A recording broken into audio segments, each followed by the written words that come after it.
अभी तक जागी नहीं, क्या मुझसे कोई भूल हो रही?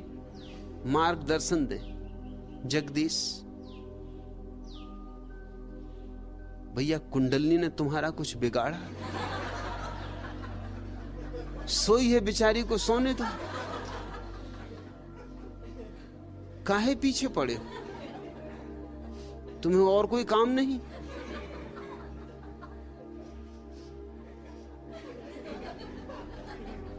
कुंडलनी क्यों जगाना चाहते हो? फिर जग जाए तो फिर आके कहोगे कब इसे सुलाओ। कब ये कुंडलनी जग गई, अब ये चैन नहीं लेने देती।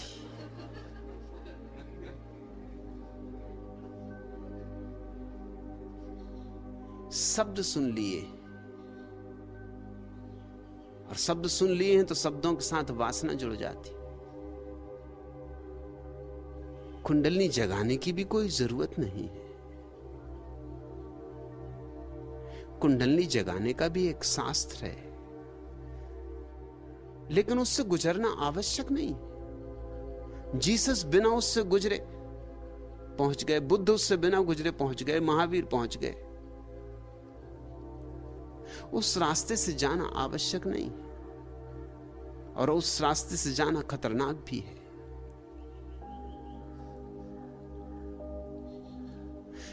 क्योंकि शरीर की प्रसुप्त शक्तियों को छेड़ना खतरे से खाली नहीं। अच्छा तो यह है कि उन्हें बिना छेड़े गुजर जाओ।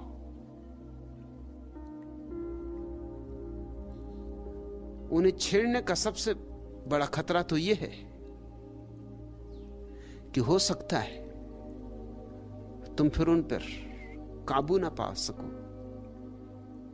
तुम्हारे भीतर इतना बड़ा विस्फोट हो कि तुम्हारी समझ के बाहर पड़ जाए, समझ के बाहर पड़ ही जाएगा, और तुम अगर नियंत्रण ना पा सको तो विक्षिप्त हो जाओगे। इस सदी का एक बहुत बड़ा सदगुरु था जॉर्ज गुरजिएफ। वो कुंडलनी के बहुत खिलाफ था। खिलाफत के कारण वो कुंडलनी को उसने नया नाम ही दे दिया था, कुंडा बफर। बफर लगे रहते हैं ना, तुमने देखे हो ट्रेन के दो डब्बों के बीच में जो लगे रहते हैं उनको कहते हैं बफर। उससे कभी टक्कर वगैरह हो जाए तो डब्बे एक दूसरे पर नहीं चढ़ जाते। वो जो बीच में बफर लगे रहते हैं वो धक्के को पी जाते। ऐसे कार में ही स्प्रिंग लगे रहते, वो भी बफर है। उनके कारण भारतीय रास्ते पे भी कार चल सकती,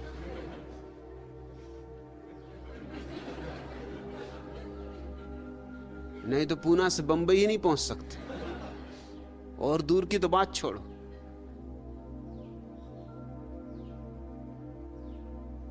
स्प्रिंग तुम्हारी चोटों को पी जाते, नहीं तो वो चोटें तुमको पीनी पड़ेंगी। मल्टी फ्रैक्चर हो जाएगा बंबई पहुंचते पहुंचते।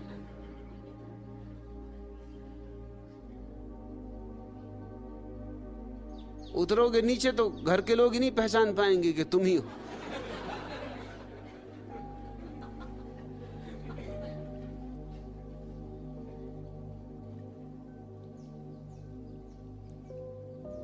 शरीर की एक ऊर्जा है जो शरीर और आत्मा के बीच बफर का काम करती।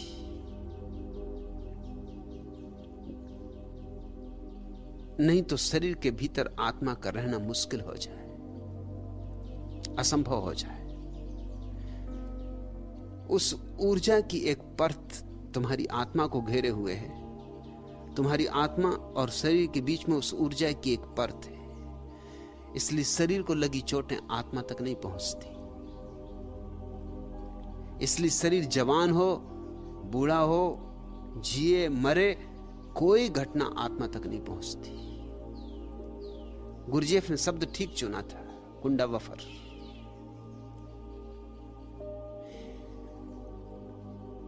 इसको जगाने की कोई जरूरत नहीं। इसका काम भली भांति हो रहा है। इसे जगा के भी स्वयं तक पहुंचा जा सकता है, लेकिन वो नाहक की झंझटें मोल लेनी। वो ऐसे जैसे वो कान अपना उल्टे घूम के सिर के पीछे से पकड़ने की कोशिश करे, कोई प्रयोजन नहीं। मगर योग की बहुत सी प्रक्रियाएं उल्टी हो गई इसलिए कठिन अहंकार को बहुत जचता है। सिर के बल खड़े तो बहुत जचता है, जैसे कोई महान कार्य कर रहे हैं। सिर्फ बुद्धू मालूम पड़ते हैं, मगर सिर के बल खड़े हैं तो महान कार्य कर रहे हैं, शीर्षासन कर रहे हैं, शरीर को इर्छा तिरछा कर रहे हैं, शरीर को ऐसा आड़ा तिरछा कर रहे हैं कि कोई दूसरा न कर सके, और दूसरे न कर सके क्योंकि इसके लिए अभ्यास चाहिए। तो आप महात्मा हो गए, महान योगी हो गए, क्योंकि कोई दूसरा इसको एकदम नहीं कर सकता जो आप कर रहे हैं। ठीक उसी तरह कुंडलनी का भी उपद्रव मोल लिया अहंकार नहीं। इसको जगाने से कुछ सिद्धियां उपलब्ध हो सकती हैं, और अहंकार सिद्धियों से बहुत प्रसन्न होता है। जैसे अगर कुंडलनी को तुम जगाओ, उसकी जगाने की प्रक्रियाएं हैं। प्रक्रियाएं सब जटिल हैं और कठिन हैं, उलझन भरी, सुगम नहीं, सरल नहीं। इसलिए भारत में एक परंपरा चली है जो इसके बिल्कुल विपरीत रही, सहज परंपरा, सहज ज्ञान, जिसका कहना है किसी तरह के उपद्रव में मत पड़ो, क्योंकि छोटी मोटी चीजें पैदा हो जाएंगी। जैसे अगर तुम्हारी कुंडलनी जाग जाए तो तुम दूसरे के विचार पढ़ सकते हो, मगर अपने विचार काफी नहीं है पढ़ने को। अब दूसरे की खोपड़ी का कचरा तुम पढ़ोगे, उससे क्या मिलने वाला? अपनी खोपड़ी में ही काफी भरा है, इससे तो निपट नहीं पा रहे हो कि अब दूसरों के विचार पढ़ोगे। हां, थोड़ा बहुत चमत्कार लोगों को दिखाने लगोगे तुम। जैसे कोई आया और उसने पूछे नहीं कि समय कितना, और तुमने बता दिया कि 9:30 बजे, तो वो चौंके गए एकदम, क्योंकि पूछने आया था कि कितना बजा है। मगर इसका सार क्या है? पूछ ही लेने देते, क्या बिगड़ रहा था? इसके लिए कुंडलनी जगाई, और कुंडलनी जगाने में वर्षों लगेंगे, और ये काम तो क्षण भर में हो जाता। उसको पूछना था तो पूछ लेता।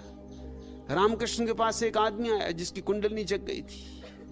वो बोला कि मैं पानी पे चल लेता हूं। कुंडलनी जग जाए तो पानी पे चलने की संभावना है, क्योंकि कुंडलनी तुम्हें पृथ्वी के गुरुत्वाकर्षण से तोड़ दे सकती है, मगर खतरे भी हैं उसके, क्योंकि पृथ्वी के गुरुत्वाकर्षण से टूट गए तो तुम्हारे शरीर की बहुत सी प्रक्रियाएं अस्त व्यस्त हो जाएंगी, जो कि गुरुत्वाकर्षण से बंधे होने के कारण ही व्यवस्थित है। वो आदमी पानी पे चल लेता था। उसने रामकृष्ण को आते से चुनौती दी कि तुम बड़े परमहंस, लोग कहते महात्मा, अगर हो महात्मा तो आओ, चलो गंगा पर, मैं पानी पे चल सकता हूं। रामकृष्ण ने कहा कि बहुत बढ़िया। कितना समय लगा पानी पे चलना सीखने में? उसने कहा 18 साल लगे। रामकृष्ण ने कहा हद हो गई, मुझे तो जब उस पार जाना होता 2 पैसे में पार चला जाता। 2 पैसे का काम 18 साल में तुमने किया, और ऐसे मुझे ज्यादा जाना भी नहीं पड़ता, कभी 4-6 महीने में एक दफा। तो साल में समझो कि एक 4 पैसे का खर्चा है, 18 साल में समझ लो कि 1 रुपये का खर्चा है। 1 रुपये के पीछे 18 साल गंवा दिए। भैया तू होश में है? और पानी पे चल के करेगा क्या? सब घूम फिर के फिर यहीं आ जाएगा।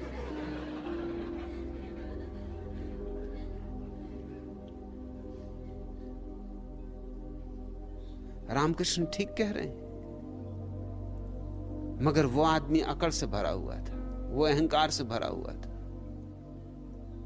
अब जगदीश तुम्हें क्या फिक्र पड़ी? कहते कुंडलनी जगाना चाहता हूं।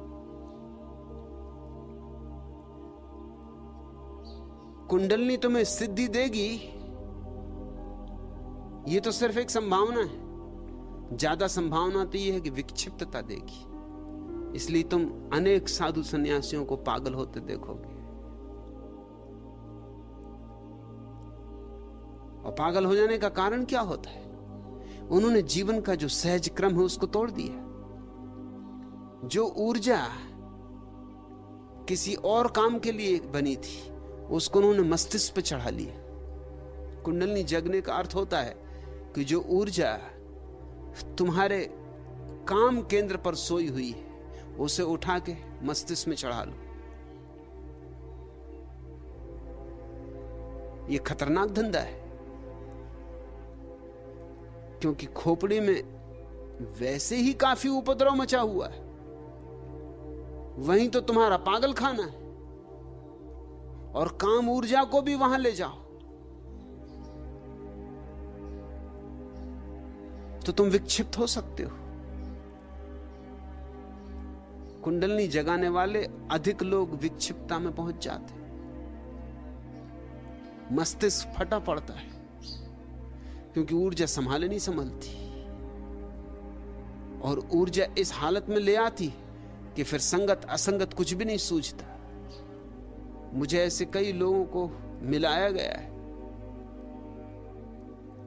जो सिर्फ विक्षिप्त है, जिनको मानसिक चिकित्सा की जरूरत है, और उनकी बुनियादी भूल वही है जगदीश जो तुम करना चाहते हो। और एक दफा मस्तिष्क में ऊर्जा तुम्हारे सामर्थ्य के बाहर पहुंच जाए तो तुम क्या करोगे? तुम्हारे बस के बाहर बात हो जाएगी। कुंडलिनी जगाने की कोई आवश्यकता नहीं है। यहां भी हम कुंडलिनी ध्यान करते हैं, लेकिन प्रयोजन कुंडलिनी जगाना नहीं, प्रयोजन कुछ और है। प्रयोजन है भीतर वो जो कुंडलिनी की ऊर्जा है उसको नृत्य देना। प्रयोजन बड़ा अलग है। तुम्हारे भीतर जो ऊर्जा है अभी सोई है, या तो जगाई जाए, तो जगाने के लिए धक्के देने होंगे, झकझोरना होगा। मेरा अपना अनुभव यह है कि जगाने की कोई जरूरत नहीं, इसे सिर्फ नृत्य दिया जाए, इसे संगीतपूर्ण किया जाए, इसे आनंद उत्सव में बदला जाए, तो धक्के देने की कोई जरूरत नहीं। पश्चिम का एक बहुत बड़ा नर्तक निजिंस्की हुआ, अभी इसी सदी में हुआ।